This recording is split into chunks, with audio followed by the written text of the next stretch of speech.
Alhamdulillah hamdan katsiran thayyiban mubarakan fi kama yuhibbu rabbuna wa yardu. Asyhadu an la ilaha illallah wahdahu la syarika lah wa asyhadu anna Muhammadan abduhu wa rasuluhu alladzi la nabiyya ba'da. Allahumma shalli wa sallim wa barik ala Muhammadin wa ala alihi wa ashabihi wa man tabi'ahum bi ihsanin ila yaumiddin. Fa ya ibadallah usikum wa nafsi bittaqwallah faqad fazal muttaqun. Qala ta'ala fi kitabil karim, a'udzu billahi as-sami'il 'alim minas syaitonir rajim min hamzihi wa nafthihi wa nafsihi. Ya ayyuhalladzina amanu taqullaha haqqa tuqatih wa la tamutunna illa wa antum muslimun.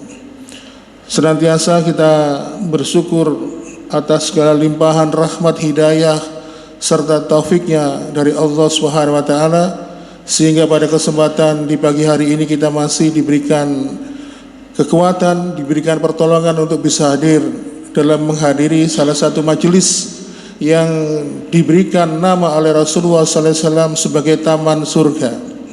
Dan tentunya ketika kita ini berada di sebuah taman dan itu dinamakan dengan taman surga, tentu bagi mereka yang berada di dalamnya akan merasa nyaman, akan merasa betah.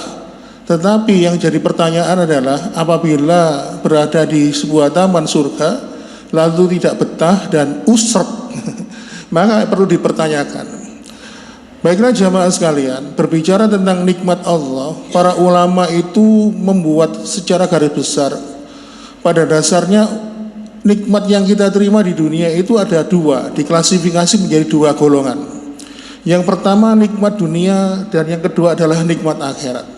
Selama kita ini mempunyai nikmat ini, nikmat dunia dan nikmat akhirat, maka kita ini sudah cukup diberikan sebagai seorang hamba yang mempunyai segalanya. Dalam sebuah riwayat Imam Bukhari didapatkan dari sahabat Imam Ibnu Abbas bahwasannya Rasulullah SAW bersabda, nikmatani makbunun fihi makasiru minan nas. Ada dua nikmat yang membuat manusia itu lupa, yang membuat manusia itu lalai. Dua nikmat apakah itu? As-sihhatu wal faragh, yaitu nikmat sehat dan nikmat waktu yang luang. Maka apabila kita ini diberikan dua nikmat ini, yaitu kondisi kita ini sehat, lalu kemudian kita ini punya banyak waktu luang, artinya tidak disibukkan dalam urusan perkara dunia, dan kita ini lebih banyak disibukkan dalam perkara akhirat, perkara ibadah, maka kita ini mendapatkan nikmat dunia. Dan nikmat ini melebihi nikmat apapun. Makanya kalau kita melihat di pasien-pasien di rumah sakit itu, mereka punya banyak waktu luang, kerjanya cuma tiduran aja di tempat tidur, tetapi kondisinya sakit. Banyak mereka di antara saudara-saudara kita, teman-teman kita, mereka kondisinya sehat, tapi terjebak dengan rutinitas, ya, sehingga akhirnya apa? Mereka terjebak dalam kehidupan dunia, sehingga akhirnya apa? Mereka lupa bahwa tempat kembali mereka adalah kampung akhirat, sehingga akhirnya mereka lupa untuk mempersiapkan kehidupannya kembali kepada Allah Subhanahu wa taala. Kemudian nikmat akhirat. Kalau kita ini punya nikmat akhirat, maka kita juga sebagai hamba yang beruntung.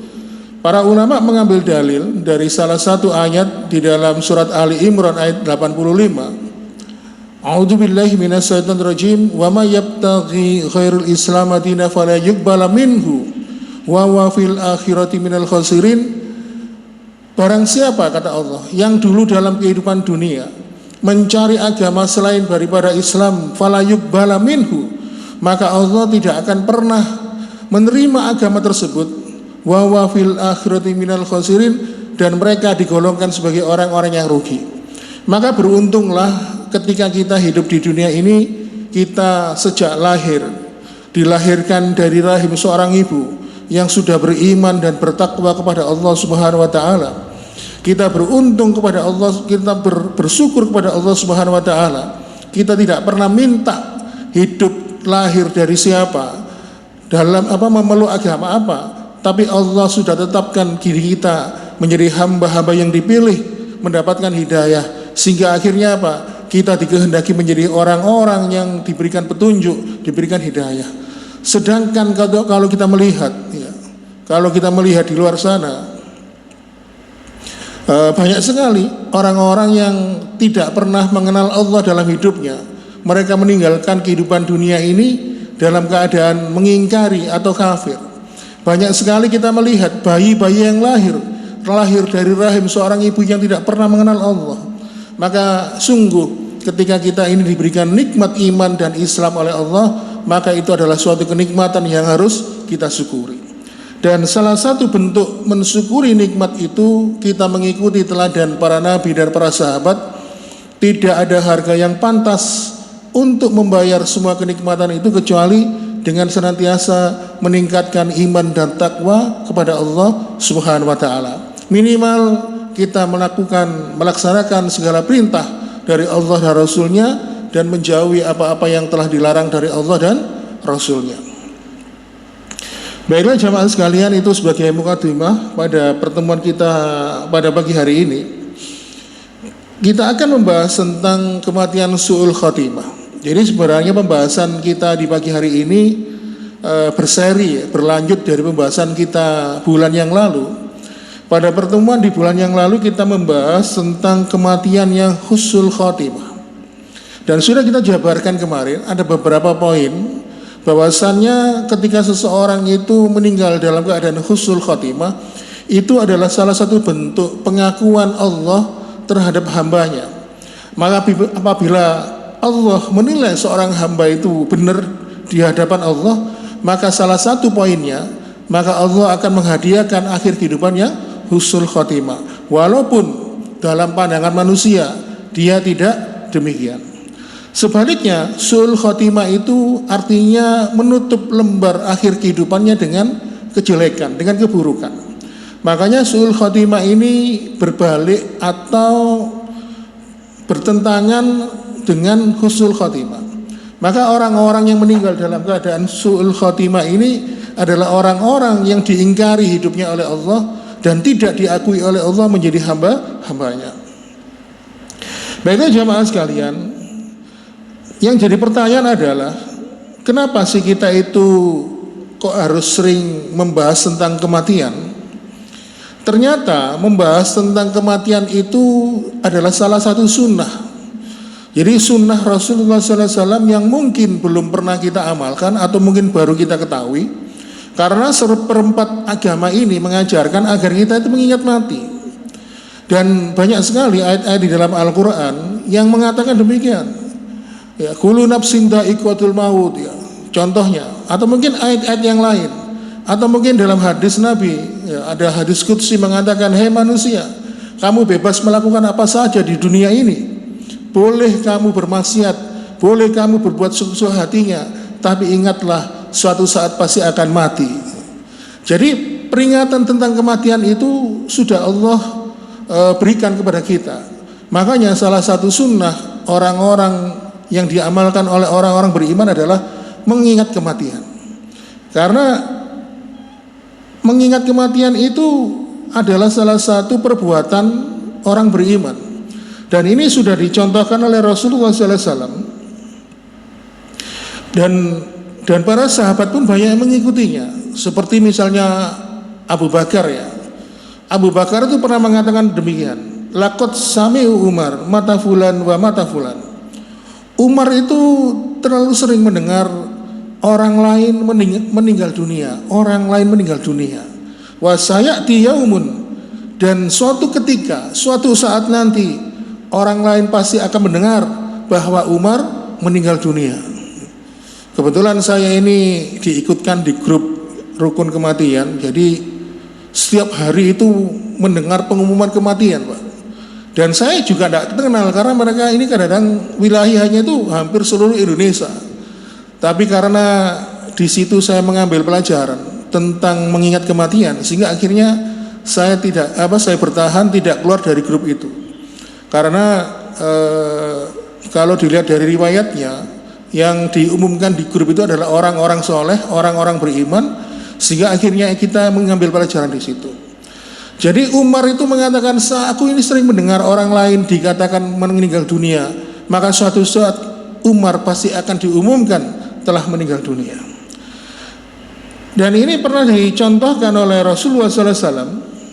Jadi Rasul itu ketika kondisi masih sehat, masih bugar, pernah ngomong kepada istrinya, in mitu ghasaltini wa in muti ghasaltuki. Hai Aisyah, aku berpesan, nanti kalau aku mati, aku minta tolong kamu yang memandikan jenazahku. Sebaliknya, kalau engkau nanti mati, aku yang akan memandikan jenazahmu. Padahal Aisyah waktu itu masih muda belia, Rasulullah SAW kondisi sehat walafiat, tapi membicarakan tentang kematian. Coba kalau sunnah Rasul ini jangan amalkan. Misalnya suami bilang ke istrinya, mesti istrinya ngomong, sama ini ngomong apa sih? Gak usah ngomong liane bola, mesti gitu kan. Memang kulturnya beda. Tapi kalau orang beriman itu sudah biasa berpesan tentang kematian.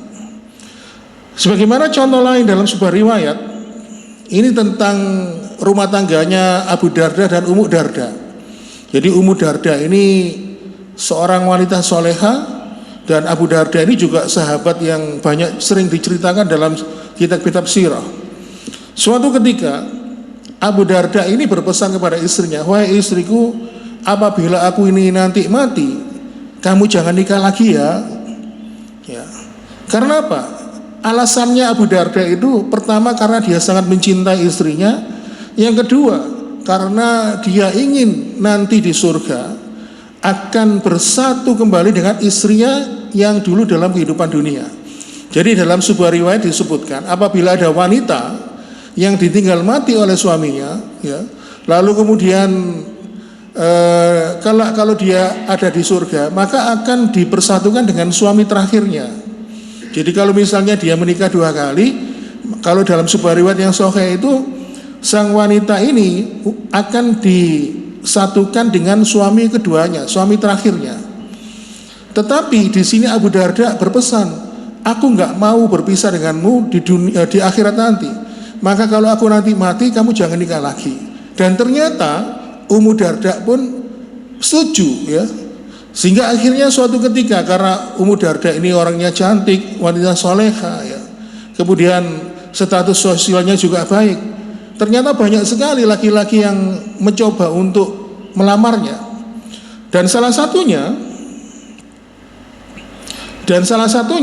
ada salah seorang laki-laki yang mempunyai keutamaan, yaitu Muawiyah bin Abi Sufyan.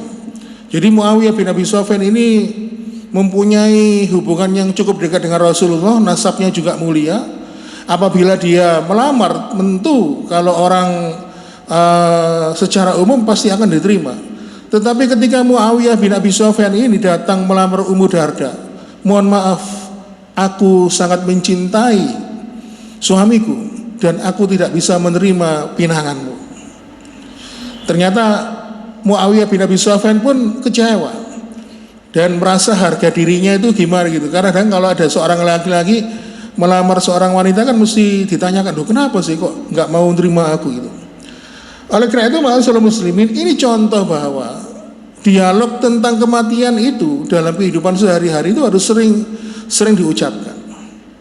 Oleh karena itu ma'asyiral muslimin, kalau kita kemarin membahas tentang husnul khotimah, maka kita juga harus membahas tentang su'ul khotimah. Kenapa? Agar kita ini menjadi waspada, agar kita ini menjadi tahu, serta tips-tipsnya, agar kita ini bisa terhindar dari kematian su'ul khotimah. Karena Rasulullah SAW pernah menyampaikan, innamal a'malu bi khawatimiha, amal itu tergantung penutupnya. Jadi sholat itu juga tergantung penutupnya. Kalau misalnya kita ini sholat isya, rakaat pertama khusyuk, rakaat kedua khusyuk, rakaat ketiga khusyuk, rakaat keempat khusyuk, ternyata di penghujung di tahiyat akhir, setelah membaca doa tahiyat akhir, sebelum mengucapkan salam kok tiba-tiba kentut, maka sholat kita yang sholat isya tadi yang berjumlah 4 rakaat batal. sehingga kita harus bersuci kembali, mengulangi sholat itu lagi. Itulah yang dimaksud dengan innamal a'malu bi khawatimiha, bahwasanya amal itu tergantung akhirnya. Oleh karena itu, ma'asyiral muslimin, untuk memahami kematian su'ul khatimah ini ada sebuah kisah di zaman para ulama dulu. Ada 2 orang laki-laki, ya, dan ternyata mereka ini kakak beradik. Sang kakak ini gemar berbuat dosa dan kemaksiatan, dan ternyata mereka ini tinggal satu rumah. Sang kakak itu tinggal di lantai bawah, sedangkan adiknya tinggal di lantai atas, dan adiknya ini adalah seorang ahli ibadah. Setiap saat, setiap waktu dia itu beribadah kepada Allah Subhanahu wa taala. Kenapa dia kok milih tinggal di lantai atas? Karena dengan tujuan agar apa? Supaya dia tidak terganggu dengan perbuatan kakaknya yang suka minum minuman keras, sering membawa wanita dan sebagainya. Nah, suatu ketika sang adik ini sering digoda setan terus, dibisiki oleh setan. Lihatlah kakakmu itu, dia melakukan perbuatan dosa dan kemaksiatan, dia begitu menikmatinya. Kamu kan banyak amal, kamu kan banyak ibadah, tentu di hadapan Allah pahalamu banyak. Mbok ya sekali-kali ngincipi perbuatan kemaksiatan, entah itu ngincipi minuman keras atau apa.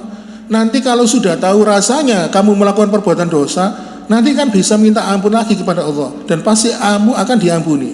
Dan bisikan setan itu sering dan terus dibisikkan kepada sang adik yang tinggal di lantai atas. Dan ternyata kok tiba-tiba sang adik ini tertarik untuk mencoba. Ya. Kadang-kadang mungkin karena ada rasa sensasi, ya. Kadang-kadang karena dia itu mungkin belum pernah melakukan perbuatan dosa, sehingga akhirnya ingin merasakan sensasi. Nah, ternyata bisikan setan itu begitu kuatnya sehingga akhirnya mendorong dia dari lantai atas turun ke lantai bawah untuk mencicipi bagaimana rasanya miras itu, bagaimana rasanya minuman-minuman keras itu. Dan ternyata ketika adiknya itu turun dari lantai atas, kakaknya ini naik dari lantai bawah ke lantai atas, dan mereka ini ternyata tidak sengaja tubruan, sehingga akhirnya apa? Mereka jatuh dan sama-sama meninggal dunia. Lalu para ulama menyampaikan sang adik, ya, yang tinggal di lantai atas tadi, yang ahli ibadah, lalu kemudian ada sedikit keinginan untuk berbuat dosa kemaksiatan, dan ternyata di situ dia meninggal dunia, maka dia telah menutup kehidupannya dengan su'ul khotimah. Dia menutup kehidupannya dengan akhir kehidupan yang buruk. Sedangkan sang kakak ini kan resah hatinya. Setiap hari berbuat dosa kemaksiatan, hatinya gelisah, nggak tenang. Sehingga akhirnya ketika melihat adiknya kok senantiasa beribadah, dia ingin bertobat. Dia naik ke lantai atas, dia pengen ketemu adiknya, ingin tanya gimana caranya tobat. Ternyata ketika naik ke lantai atas, tubrukan sama adiknya, jatuh, sama-sama meninggal dunia. Para ulama pun menyampaikan pendapat bahwasannya sang kakak ini dikatakan, mereka berpendapat sang kakak ini meninggal dalam keadaan husnul khatimah. Kenapa? Karena didasarkan sebuah hadis Nabi dalam sebuah riwayat Imam Bukhari Muslim, bahwa rasanya Rasulullah SAW pun bersabda, fa inna ahadukum la ya'lamu bi amali ahlil jannah hatta yakuna bainahu wa bainaha ila dira'un fayasbiqu 'alal kitab faya'lamu bi amalihi alin nar hatta yadkhuluha. Ada di antara kalian yang melakukan amalan-amalan penduduk surga sampai jarak dia dengan surga itu tinggal sejengkal. Lalu kemudian dia melakukan amalan-amalan penduduk neraka, dan ternyata takdir ketetapan Allah, ya, terjadi pada dirinya. Dia menutup akhir kehidupannya dengan melakukan amalan penduduk neraka, sehingga akhirnya Allah pun memasukkannya ke dalam neraka. Fa inna ahadakum la ya'lamu bi amali ahlin nar hatta yakuna bainahu wa bainaha illa dira'un fayasbiqu 'alal kitab faya'lamu bi amali ahlil jannah hatta yadkhuluha. Sebaliknya, ada di antara mereka yang senantiasa melakukan amalan-amalan penduduk neraka, bahkan jaraknya dengan neraka tinggal sejengkal. Lalu di akhir kehidupannya dia melakukan amalan penduduk surga dan catatan takdir Allah untuk dia, sehingga akhirnya apa? Di akhir kehidupannya dia melakukan amalan penduduk surga, sehingga akhirnya Allah memasukkan ke dalam surga. Maka hadis ini menjadikan kita ini harus waspada, Pak. Ternyata amal ibadah yang kita lakukan itu tidak bisa menjamin akhir kehidupan kita ini mati dalam keadaan apa. Makanya apalagi banyak lagi kisah-kisah yang pernah disampaikan oleh Rasulullah SAW. Bagaimana tentang kisah seorang sahabat yang bernama Ubaidillah bin Jahsy, ya. Ubaidillah bin Jahsy itu seorang sahabat yang punya kegemaran minum minuman keras. Dulu dia masuk Islam itu satu leteng dengan Sa'ad bin Abi Waqqas. Dalam sebuah riwayat disebutkan Ubaidillah bin Jahsy itu bahkan sempat ikut hijrah bersama Rasulullah ke Habasyah yang pertama dan yang kedua. Bayangkan, untuk menyelamatkan agamanya dia ikut Rasulullah hijrah ke Habasyah. Tetapi karena dorongan nafsu, dia suka minum minuman keras. Akhirnya apa? Dia memutuskan pindah agama. Kalau gitu kita masuk Kristen aja, karena di Islam tidak boleh miras. Hingga akhirnya apa? Dia bertahan di akhir kehidupannya memeluk agama Nasrani, hingga akhirnya apa? Meninggal dalam keadaan murtad. Begitu juga Rasulullah pernah menyampaikan kisah seorang sahabat yang bernama Rajal Unfuah. Rajal Unfuah ini seorang sahabat yang menjadi kebanggaan dari Abu Bakar. Jadi suatu ketika Rasul itu ketika melihat beberapa sahabat berkumpul pernah mengatakan begini, ada nanti di antara kalian, ya, Rasul mengatakan ada nanti di antara kalian yang meninggalnya dalam keadaan murtad. Beberapa sahabat yang hadir di saat itu memang di jumlah ada 10 orang, ada Abu Hurairah, ada Umar bin Khattab. Ketika mendengar Rasul mengatakan ada di antara kalian yang akan mati murtad, mereka ini gemetaran, takut. Waduh, jangan-jangan nanti saya ini mati dalam keadaan murtad. Lalu ke-10 orang itu meninggal satu, ternyata meninggalnya dalam keadaan beriman. Tinggal 9 orang. Lalu kemudian suatu peristiwa peperangan datang lagi, meninggal satu, tinggal 8 orang. Semakin takut Umar bin Khattab dan Abu Hurairah. Lalu kemudian tinggal 7 orang. Hingga akhirnya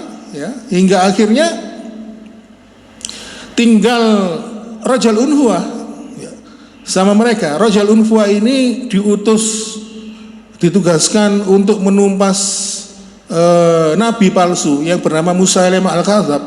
Dia datang ke Musailamah al-Kadzab, lalu ternyata apa? Musailamah al-Kadzab ini memberikan tawaran dunia kepada Rajal Unfuah. Rajal Unfuah ditawari dunia, kedudukan, wanita, sehingga akhirnya dia tergoda, sehingga akhirnya Rajal Unfuah ini termasuk gerombolan kelompok dari Musailamah al-Kadzab.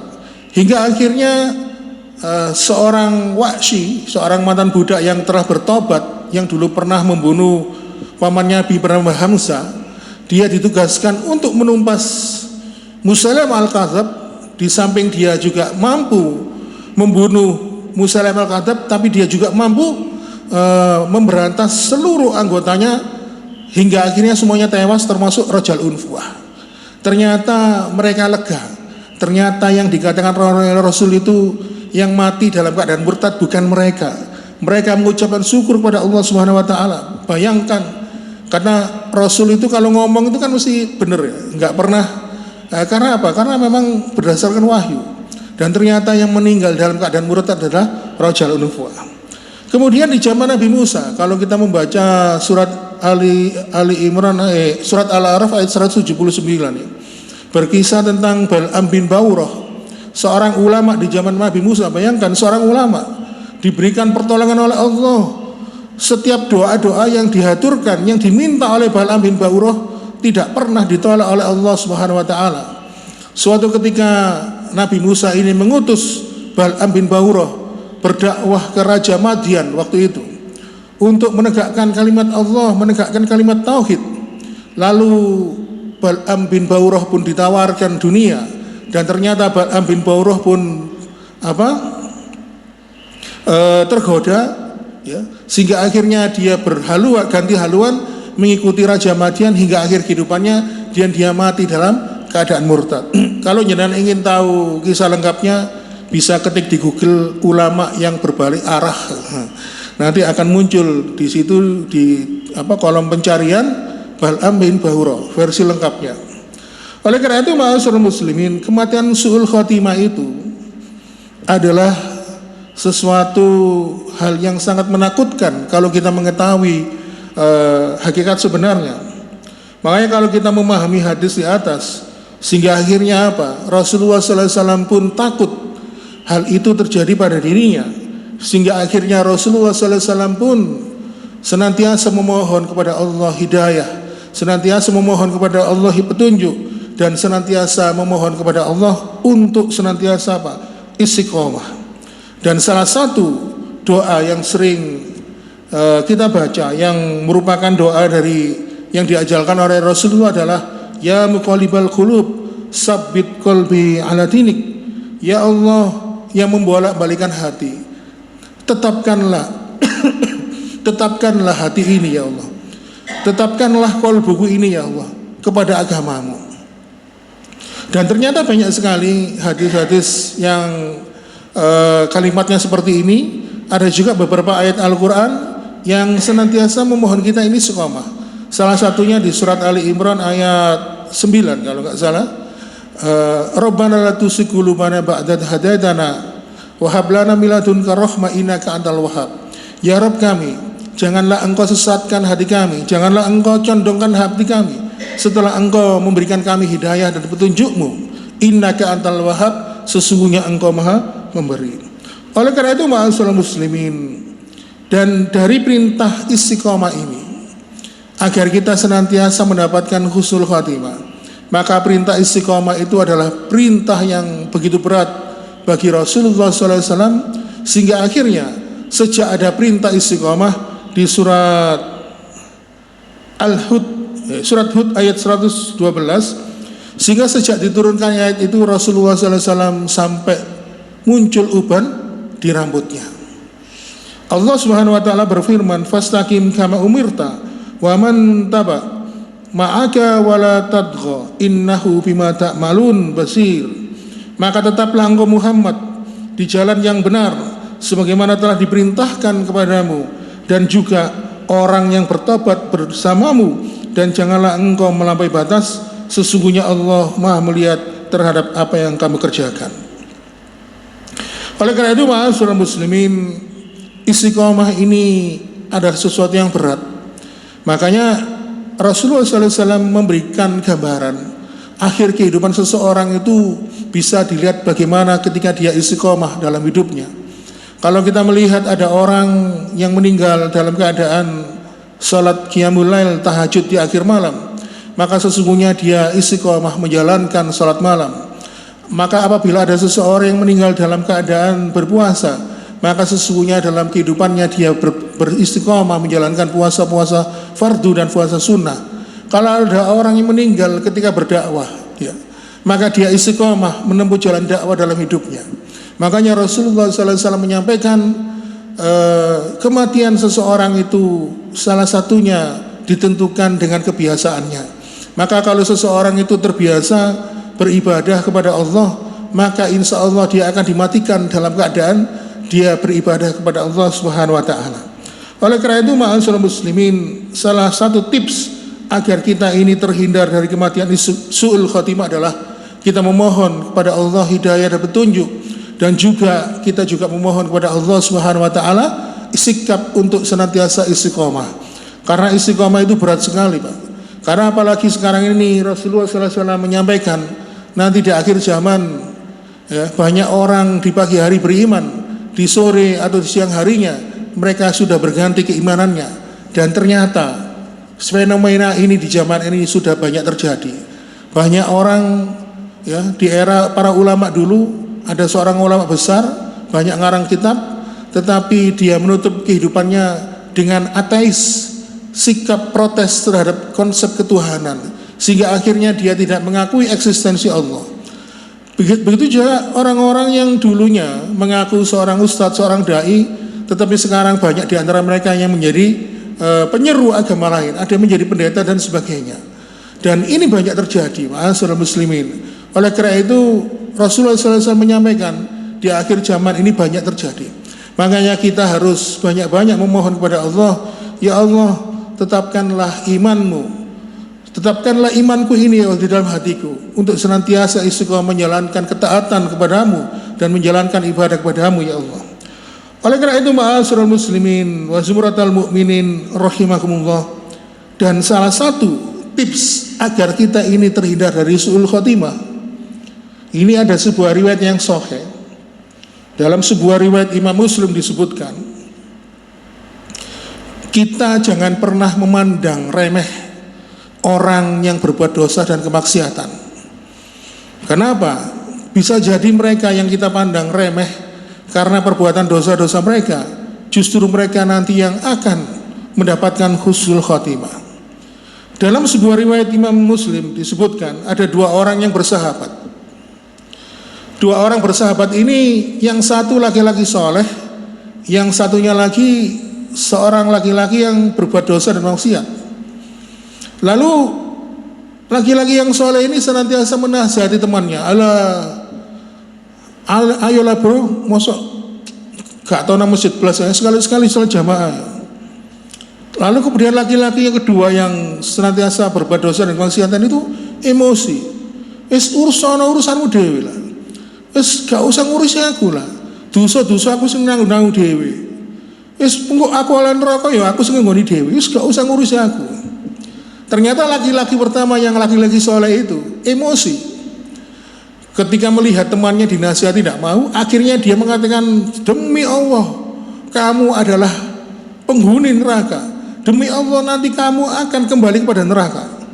Lalu kemudian akhirnya mereka pun berpisah. Akhirnya persahabatan mereka pun terputus. Lalu kemudian di dalam kehidupan akhirat Allah pun mempertemukan kembali mereka. Lalu dua orang itu dihadapkan di hadapan Allah. Lalu Allah pun bertanya kepada dua laki-laki tersebut, man dalladhi yad'ala alayya bi ahni la akfiru fi fulan. Mana dulu di antara kalian, siapa di antara kalian yang dulu dalam kehidupan dunia mengatakan kepada saudaranya, sungguh kamu adalah penghuni neraka, sungguh kamu adalah penghuni neraka. Lalu laki-laki pertama, laki-laki soleh itu mengatakan, saya ya Allah, karena nanti di akhirat tidak bisa bohong, saya ya Allah, saya dulu yang mengatakan kepada saudara saya ini, saya menjas, saya memvonis dia adalah penduduk neraka. Lalu kemudian Allah pun mengatakan, kalau begitu aku ganti kamu yang masuk neraka, karena dulu kamu memvonis saudaramu masuk neraka, maka kamu yang akan kamu masukkan neraka, dan aku hapuskan seluruh amal ibadahmu. Sedangkan saudaramu yang kamu vonis masuk neraka, aku ampuni seluruh dosa-dosanya, lalu aku kemudian masukkan dia ke dalam surga. Jadi ternyata Allah itu tidak senang. Jadi Allah itu kan punya hak prerogatif ya. Salah satunya ketika ada seorang hamba yang mewakili sifat dan kekuasaan Allah, lalu sifat dan kekuasaan Allah itu dihandle oleh seorang manusia. Contoh misalnya, Allah itu kan mempunyai kuasa memberikan petunjuk dan menyesatkan hamba-hamba yang dikehendaki. Jadi Allah itu memberikan petunjuk kepada orang yang dikehendaki, menyesatkan kepada orang yang dikehendaki. Lalu salah satu makhluknya yang bernama manusia mewakili Allah, kamu nanti penghuni neraka. Maka Allah nggak suka melihat ada seorang hamba seperti ini. Makanya kalau ada seorang hamba yang memvonis saudaranya masuk neraka, dalam sebuah riwayat Muslim ini, justru nanti dia akan dimasukkan neraka oleh Allah Subhanahu wa taala. Makanya ma'asyiral muslimin, Rasulullah SAW pernah menyampaikan, apabila kita ini melihat ada orang yang dalam keseharian kita, mungkin ketika kita berangkat ke masjid, terus ada orang-orang yang gerombol di suatu tempat, nggak ikut sholat, mereka mungkin judi dan apa dan sebagainya, atau mungkin minum minuman keras, berbuat dosa dan kemaksiatan, jangan pernah meremehkan mereka. Bencilah perbuatan mereka, jangan pernah membenci orangnya. Lah, karena apa? Rasulullah SAW pernah mengatakan, la tusaddiqu wa la tukadzibu hatta tara kaifa yuktab laba. Kamu itu jangan percaya dengan akhir kehidupan seseorang sampai kamu menjumpai bagaimana dia dimatikan. Jadi kalau kita ini melihat orang, walaupun orang itu baik di hadapan kita, jangan terlalu menganggap dia baik sampai kita mengetahui bagaimana dia nanti dimatikan oleh Allah. Sebaliknya, kalau mereka ahli maksiat, ya kita lihat bagaimana akhir kehidupannya. Makanya dalam pertemuan yang lalu kita menyampaikan ada seorang laki-laki, seorang pemuda yang didatangi dai dari Maroko, di mana dai dari Maroko itu bertemu Nabi dalam mimpi, katakanlah dia adalah calon penghuni surga. Padahal laki-laki yang didatangi itu jarang ibadah, sering melakukan perbuatan dosa, tetapi karena dia itu pernah melakukan amalan yang ikhlas, ya sampai tidak ada orang yang tahu, hanya dia dan Allah yang tahu, maka keikhlasan itu akhirnya menjadikan dia mendapatkan husnul khatimah. Jadi ketika sang pemuda yang ahli maksiat itu dikatakan, Rasul menyampaikan pesan kepadaku, tolong disampaikan kepadamu agar kamu tahu bahwa kamu adalah calon penghuni surga. Betapa kagetnya dia. Dan ternyata ketika dia diajak ke Masjidil Haram untuk ibadah, sholat, dia pada rakaat terakhir dia meninggal ketika posisi sujud.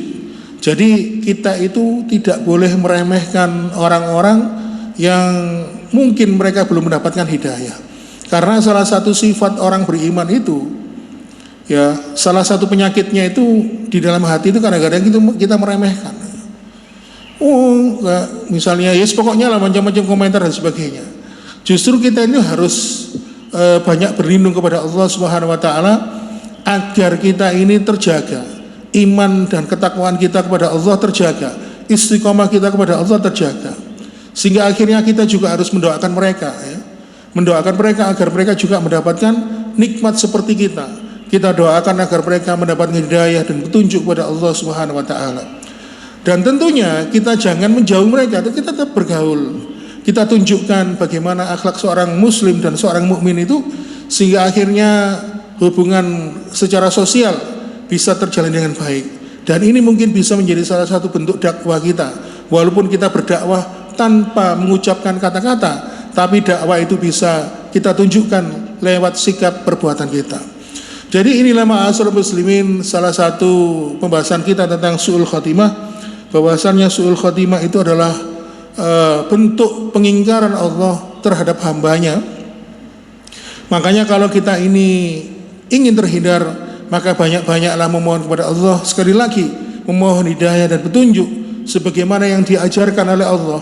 Doa yang pertama di dalam Al-Quran itu bukan doa minta ampun, bukan doa minta keturunan yang soleh, bukan doa minta rezeki, tetapi doa itu kita baca minimal 17 kali dalam sehari ketika kita melakukan sholat, dan itu kita baca setiap rakaat, yaitu ihdinas siratal mustaqim. Ya Allah, tunjukkanlah kami kepada petunjukmu berupa jalan yang lurus. Artinya apa? Kita minta hidayah kepada Allah Subhanahu wa ta'ala. Demikian jamaah sekalian, mudah-mudahan apa yang kita bahas pada pagi hari ini bisa memberikan manfaat. Mohon maaf bila ada kekurangan, karena sesungguhnya sebagai manusia secara pribadi saya hanya mencatat lalu kemudian menyampaikan, dan tentunya kebenaran sekali lagi hanyalah milik dari Allah Subhanahu wa ta'ala. Dan sekali lagi mudah-mudahan hidayah Allah, petunjuk Allah senantiasa tercurahkan kepada kita sekalian. Dan sekali lagi mudah-mudahan dengan hidayah dan petunjuk itu akhirnya bisa Allah anugerahkan husnul khotimah dalam akhir kehidupan kita. Baiklah, mari kita tutup pertemuan kita pada pagi hari ini dengan doa kafaratul majlis. Subhanakallahumma wa bihamdika asyhadu an la ilaha illa anta astaghfiruka wa atubu ilaik. Wassalamualaikum warahmatullahi wabarakatuh.